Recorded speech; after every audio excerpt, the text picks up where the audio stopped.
देश के maritime sector को नई ऊंचाई देने में प्राइवेट सेक्टर का भी अहम योगदान है। पब्लिक प्राइवेट पार्टनरशिप के तहत पिछले 10 वर्षों में हजारों करोड़ रुपए का निवेश हुआ है। इस भागीदारी से न केवल हमारे पोर्ट्स ग्लोबल स्टैंडर्ड पर अपग्रेड हुए हैं, बल्कि वो फ्यूचर रेडी भी बने हैं। प्राइवेट सेक्टर की भागीदारी से इनोवेशन और एफिशिएंसी दोनों को बढ़ावा मिला है। और शायद मीडिया के लोगों ने एक बात पर ध्यान केंद्रित किया होगा, जब हमारे पोर्ट मिनिस्टर अपना भाषण दे रहे थे तो उन्होंने कहा, अदानी का उल्लेख करते हुए उन्होंने कहा कि हमारी सरकार के पार्टनर एक कम्युनिस्ट गवर्नमेंट का मंत्री बोल रहा है प्राइवेट सेक्टर के लिए कि हमारी सरकार का पार्टनर ये बदलता हुआ भारत है। സുഹൃത്തുക്കളെ, രാജ്യത്തിന്റെ മാരിടൈം സെക്ടറിൽ ഉന്നതങ്ങൾ കീഴടക്കുന്നതിന് നാം പ്രൈവറ്റ് സെക്ടറിനും ആവശ്യമായ പരിഗണന നൽകണം. പബ്ലിക് പ്രൈവറ്റ് പാർട്ണർഷിപ്പിലൂടെ കഴിഞ്ഞ 10 വർഷത്തിനുള്ളിൽ രാജ്യത്ത് കോടിക്കണക്കിന് രൂപയുടെ നിക്ഷേപം നടത്തിയിട്ടുണ്ട്. ഈ പങ്കാളിത്തം കേവലം നമ്മുടെ പോർട്സ് ഗ്ലോബൽ സ്റ്റാൻഡേർഡിൽ അത് അപ്ഗ്രേഡ് ചെയ്യുന്നതിന് മാത്രമല്ല, ഫ്യൂച്ചർ റെഡിയായി ഇത് നിലനിർത്തുന്നതിനും പ്രയോജനപ്പെടുത്തണം. പ്രൈവറ്റ് സെക്ടറിന്റെ പങ്കാളിത്തം, ഇന്നവേഷൻ, എഫിഷ്യൻസി ഇത് രണ്ടും വർദ്ധിപ്പിക്കുകയാണ്. നമ്മുടെ പ്രിയപ്പെട്ട പോർട്ട് മിനിസ്റ്റർ അദ്ദേഹം സ്വാഗതം പറഞ്ഞപ്പോൾ ശ്രീ അദാനിയെ ചൂണ്ടിക്കാണിച്ചുകൊണ്ട് പ്രൈവറ്റ് മേഖലയ്ക്ക് പ്രാധാന്യം നൽകണം എന്ന് പറഞ്ഞു. ഒരു കമ്മ്യൂണിസ്റ്റ് സർക്കാരിലെ മന്ത്രിയും ഇക്കാര്യത്തിന് പ്രാധാന്യം നൽകുന്നു എന്നുള്ളത് വളരെ സന്തോഷകരമായ കാര്യമാണ്. साथियों, हम कोच्चि में ship building and repair cluster स्थापित करने की दिशा में भी आगे बढ़ रहे हैं। इस क्लस्टर के तैयार होने के उसके कारण यहां रोजगार के अनेक नए अवसर तैयार होंगे। केरला के लोकल टैलेंट को, केरला के युवाओं को आगे बढ़ने का मौका मिलेगा. സുഹൃത്തുക്കളെ, നാം കൊച്ചിയിൽ ഷിപ്പ് ബിൽഡിംഗ് റിപ്പയർ ക്ലസ്റ്റർ സ്ഥാപിച്ചു കഴിഞ്ഞു. ഈ മാർഗത്തിൽ നാം മുന്നേറുകയാണ്. ഈ ക്ലസ്റ്റർ തയ്യാറാകുന്നതിലൂടെ അവിടെ ധാരാളം പുതിയ തൊഴിലവസരങ്ങൾ സൃഷ്ടിക്കപ്പെടും. കേരളത്തിന്റെ പ്രാദേശികമായ വിഭവങ്ങൾ, കേരളത്തിലെ യുവാക്കൾ, ഇതെല്ലാം അവർക്ക് മുന്നേറുന്നതിനുള്ള അവസരങ്ങൾ നൽകും. फ्रेंड्स, भारत की शिप बिल्डिंग कैपेबिलिटीज को बढ़ाने के लिए देश अब बड़े लक्ष्य लेकर चल रहा है. इस साल बजट में भारत में बड़े शिप के निर्माण को बढ़ाने के लिए नई पॉलिसी की घोषणा की गई है. इससे हमारे मैन्युफैक्चरिंग सेक्टर को भी बढ़ावा मिलेगा. इसका सीधा लाभ हमारे एमएसएमई को होगा और इससे बड़ी संख्या में एम्प्लॉयमेंट के और एंटरप्रेन्योरशिप के अवसर तैयार होंगे. ഫ്രണ്ട്സ്, ഭാരതത്തിലെ ഷിപ്പ് ബിൽഡിംഗ് കാപ്പബിലിറ്റീസ് പുരോഗതി കൈവരിക്കുന്നതിലൂടെ രാജ്യത്ത് ഈ ലക്ഷ്യത്തിലൂടെ പ്രവർത്തനങ്ങൾ നടക്കുകയാണ്. ഇന്ന് നമ്മുടെ രാജ്യത്തിന്റെ ബഡ്ജറ്റിൽ ഭാരതം വലിയ ഷിപ്പ് നിർമ്മാണ പ്രവർത്തനങ്ങൾക്കായി, അതിന്റെ പുരോഗതിക്കായി പുതിയ പുതിയ പോളിസികൾ പ്രഖ്യാപിച്ചു. ഇതിലൂടെ നമ്മുടെ മാനുഫാക്ചറിംഗ് സെക്ടർ അതിന് പുരോഗതി കൈവരും. ഇതിന്റെ നേരിട്ടുള്ള പ്രയോജനം എംഎസ്എംഇ സെക്ടറിനും ധാരാളമായി ലഭിക്കും. ധാരാളമായി എംപ്ലോയ്മെന്റും എന്റർപ്രണർഷിപ്പും അതിനുള്ള അവസരങ്ങൾ കിട്ടും. साथियों, सही मायनों में विकास तब होता है जब इंफ्रास्ट्रक्चर भी बिल्ड हो, व्यापार भी बढ़े और सामान्य मानवीय की बेसिक जरूरतें भी पूरी हो. केरला के लोग जानते हैं, हमारे प्रयासों से पिछले 10 वर्षों में केरला में पोर्ट इंफ्रा के साथ साथ कितनी तेजी से हाईवेज, रेलवेज और एयरपोर्ट से जुड़ा विकास हुआ है। कोल्लम बाईपास और अलापुजा बाईपास जैसे वर्षों से अटके प्रोजेक्ट को भारत सरकार ने आगे बढ़ाया है। हमने केरला को आधुनिक वंदे भारत ट्रेनें भी दी हैं। ഫ്രണ്ട്സ്, അടിസ്ഥാന സൗകര്യ വികസനം സാധ്യമാകുമ്പോഴാണ് യഥാർത്ഥത്തിൽ വികസനം സാധ്യമായി എന്ന് പറയാൻ കഴിയുന്നത്. വ്യാപാര മേഖല പുരോഗതി കൈവരിക്കണം. സാധാരണക്കാരായിട്ടുള്ള മനുഷ്യരുടെ അടിസ്ഥാന സൗകര്യങ്ങൾക്ക് വികസനം കൊണ്ടുവരണം. കേരളത്തിലെ ആളുകൾ ഇതെല്ലാം അറിയുന്നതാണ്. കഴിഞ്ഞ 10 വർഷത്തിനുള്ളിൽ ഞങ്ങളുടെ പരിശ്രമങ്ങൾ കേരളത്തിലെ പോർട്ട് ഇൻഫ്രാസ്ട്രക്ചർ വികസനത്തിനൊപ്പം അതിവേഗത്തിൽ ഹൈവേകളും റെയിൽവേയും എയർപോർട്ടും ഇതുമായി ബന്ധപ്പെട്ട വികസന പ്രവർത്തനങ്ങൾക്ക് പ്രാധാന്യം നൽകി. കൊല്ലം ബൈപ്പാസും ആലപ്പുഴ ബൈപ്പാസും വർഷങ്ങളായി മുടങ്ങിക്കിടന്ന ഈ പദ്ധതികൾ ഭാരത സർക്കാർ വളരെ വേഗത്തിൽ പ്രവർത്തനങ്ങൾ പൂർത്തിയാക്കി. फ्रेंड्स, भारत सरकार केरला के विकास से देश के विकास के मंत्र पर भरोसा करती है। हम कोऑपरेटिव फेडरलिज्म की भावना से चल रहे हैं। बीते 1 दशक में हमने केरला को विकास की सोशल पैरामीटर्स पर भी आगे ले जाने का काम किया है। जल जीवन मिशन, उज्ज्वला योजना, आयुष्मान भारत, प्रधानमंत्री सूर्यघर मुफ्त बिजली योजना, ऐसी अनेक योजनाओं से केरला के लोगों को बहुत लाभ हो रहा है. ഫ്രണ്ട്സ്, ഭാരത സർക്കാർ കേരളത്തിന്റെ വികസനത്തിന് രാജ്യത്തിന്റെ വികസനം എന്ന മന്ത്രത്തോടെ മുന്നോട്ട് പ്രവർത്തിക്കുന്നു. നാം കോപ്പറേറ്റീവ് ഫെഡറലിസം എന്ന ഭാവനയിലൂടെയാണ് സഞ്ചരിക്കുന്നത്. കഴിഞ്ഞ 1 ദശകത്തിനുള്ളിൽ കേരളത്തിന്റെ വികസനത്തെ സോഷ്യൽ പാരാമീറ്ററിന്റെ അടിസ്ഥാനത്തിൽ ദർശിച്ചുകൊണ്ട് മുന്നോട്ട് നയിക്കുന്നതിനുള്ള ഒരു പ്രവർത്തനം കേന്ദ്ര സർക്കാർ നടത്തിയിട്ടുണ്ട്.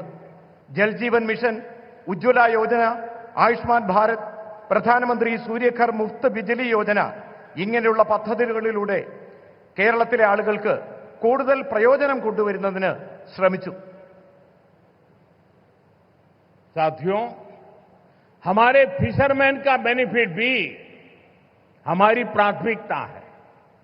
ब्लू रिवॉल्यूशन और प्रधानमंत्री मत्स्य संपदा योजना के तहत केरला के लिए सैकड़ों करोड़ रुपए की परियोजनाओं को मंजूरी दी गई है. हमने पोन्नानी और पुथियप्पा जैसे फिशिंग हार्बर का भी मॉडर्नाइजेशन किया है.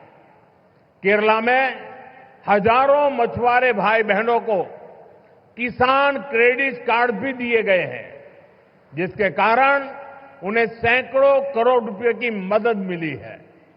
സുഹൃത്തുക്കളെ, നമ്മുടെ മത്സ്യത്തൊഴിലാളികളായ സഹോദരങ്ങളുടെ പുരോഗമനവും നാം പ്രഥമ പരിഗണന നൽകുന്നു. ബ്ലൂ റവല്യൂഷൻ, പ്രധാനമന്ത്രി മത്സ്യസമ്പദാ യോജന, ഈ പദ്ധതികളിലൂടെ കേരളത്തിലെ കോടിക്കണക്കിന് രൂപയാണ് ഇവിടെ വിവിധ പദ്ധതികൾക്കായി പ്രയോജനപ്പെടുത്തിയത്. നാം പൊന്നാനിയും പുതിയപ്പ ഫിഷിംഗ് ഹാർബറുകളുടെ മോഡേണൈസേഷൻ നടത്തുന്നതിനുള്ള പദ്ധതികൾ നടത്തുകയാണ്.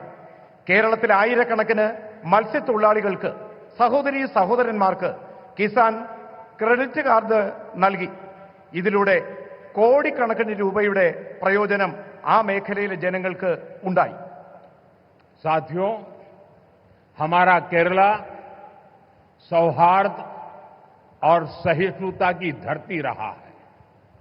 यहां सैकड़ों साल पहले देश की पहली और दुनिया की सबसे प्राचीन चर्च में से एक सेंट थॉमस चर्च बनाई गई थी. हम सब जानते हैं, हम सबके लिए कुछ ही दिन पहले दुख की बड़ी घड़ी आई है. कुछ दिन पहले हम सभी ने पोप फ्रांसिस को खो दिया है. भारत की ओर से उनके अंतिम संस्कार में शामिल होने के लिए हमारी राष्ट्रपति द्रौपदी मुर्मू जी वहां गई थी। उसके साथ हमारे केरल के ही साथी हमारे मंत्री श्री जॉर्ज कुरियन वो भी गए थे। मैं भी केरला की धरती से एक बार फिर इस दुख में शामिल सभी लोगों के प्रति अपनी संवेदना प्रकट करता हूं।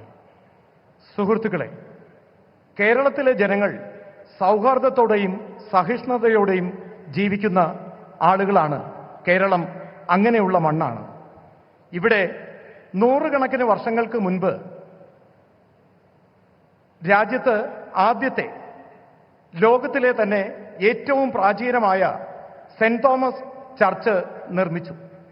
നമുക്കറിയാം, കുറച്ച് ദിവസങ്ങൾക്ക് മുമ്പാണ് നമുക്ക് വളരെ ദുഃഖകരമായ ഒരു വാർത്ത കേൾക്കേണ്ടി വന്നത്.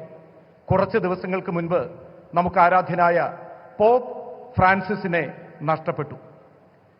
ഭാരതത്തിൽ നിന്നും അദ്ദേഹത്തിന്റെ അന്തിമ സംസ്കാര ചടങ്ങുകളിൽ പങ്കെടുക്കുന്നതിനായി ആരാധ്യായ രാഷ്ട്രപതി ദ്രൗപദി മുർമു ഇവിടെ നിന്നും യാത്ര പോയിരുന്നു.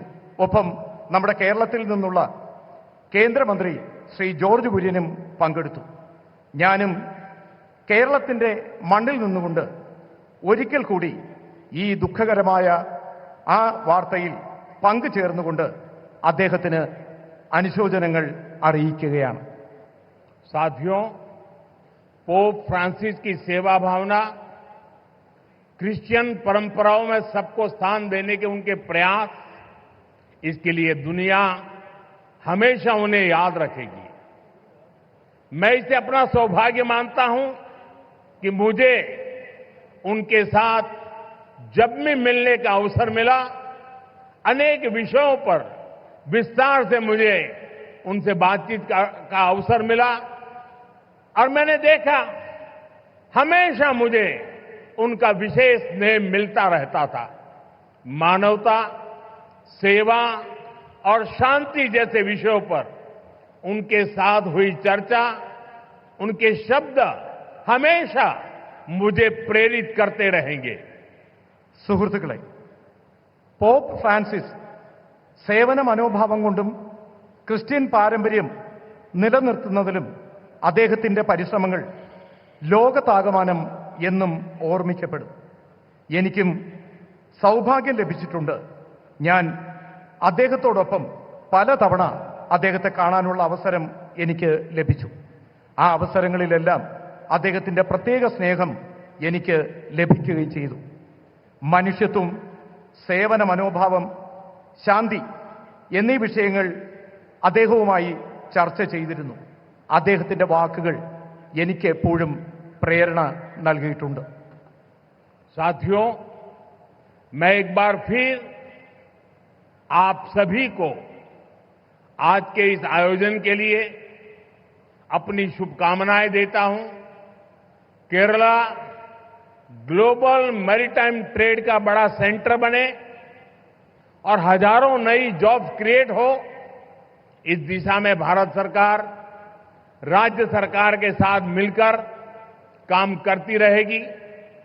मुझे पूरा विश्वास है कि केरला के लोगों के सामर्थ्य से भारत का मैरीटाइम सेक्टर नई बुलंदियों को छुएगा.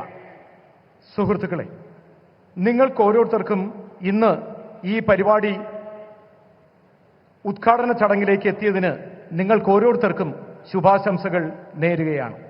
കേരളം ഗ്ലോബൽ മാരിടൈം ട്രേഡിന്റെ വലിയ സെന്ററായി മാറണം. ആയിരക്കണക്കിന് തൊഴിലവസരങ്ങൾ സൃഷ്ടിക്കപ്പെടണം.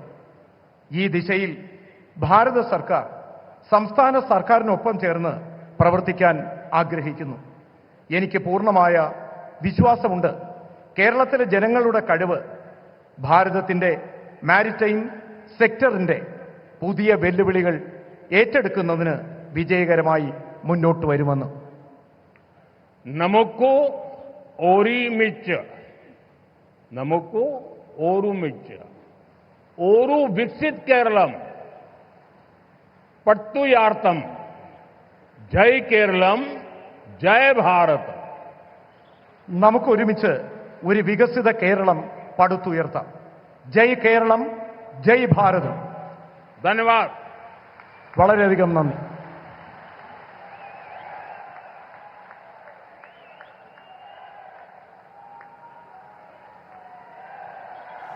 तो आप तस्वीरें देख रहे हैं, प्रधानमंत्री नरेंद्र मोदी ने केरल में विडिन्यम बंदरगाह का उद्घाटन किया है। देश का पहला ट्रांसशिपमेंट पोर्ट है। विडिन्यम भारत में गहरे पानी का सबसे बड़ा बंदरगाह है और 8,867 करोड़ रुपए की अनुमानित लागत से इसे बनाया गया है। आप उद्योगपति गौतम अडानी को भी यहाँ पर देख रहे हैं। इस बंदरगाह को पब्लिक प्राइवेट पार्टनरशिप के तहत भारत के सबसे बड़े बंदरगाह डेवलपर और अडानी समूह का हिस्सा APSEZ द्वारा विकसित किया गया है।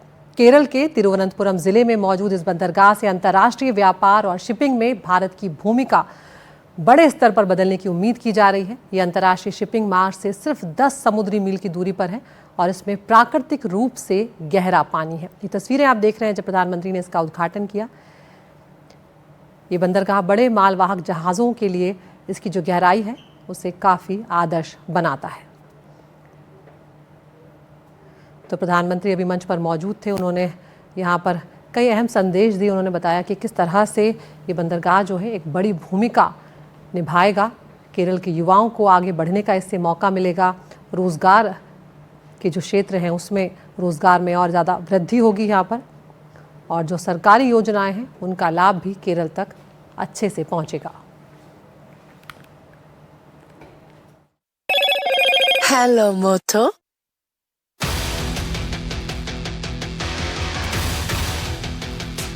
Motorola, India's leading AI smartphone brand. और अब मोटोरोला प्रेजेंट्स हेडलाइंस।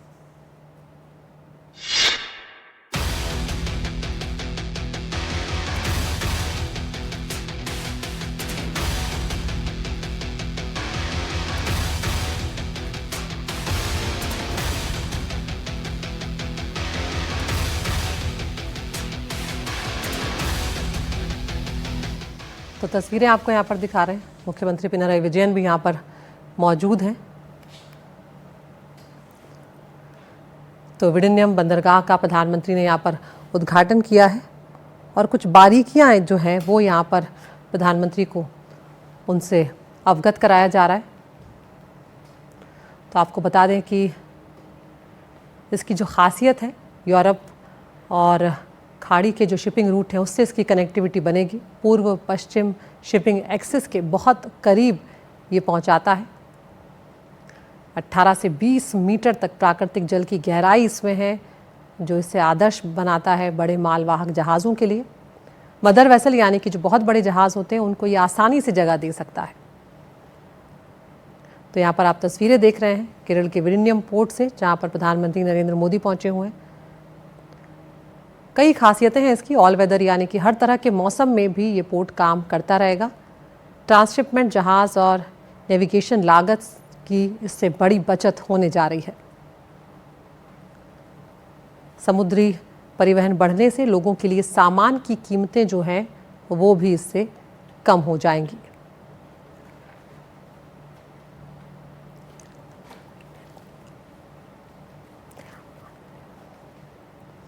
तो यहाँ पर केरल का ये विडिन्यम इंटरनेशनल पोर्ट है जिसकी तस्वीरें आप देख रहे हैं।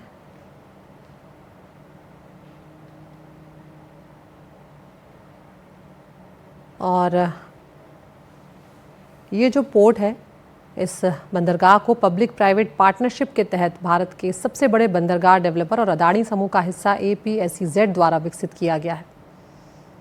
केरल के तिरुवनंतपुरम जिले में मौजूद है ये बंदरगाह और उससे अंतर्राष्ट्रीय व्यापार और शिपिंग में भारत की भूमिका बदल जाएगी। प्राकृतिक रूप से इसमें गहरा पानी है जो इसे मालवाहक जहाज़ों के लिए आदर्श बनाता है। और इस वक्त प्रधानमंत्री की तस्वीरें आप देख रहे हैं जिन्हें स्पोर्ट्स की तकनीकी बारीकियों से भी अवगत कराया जा रहा है।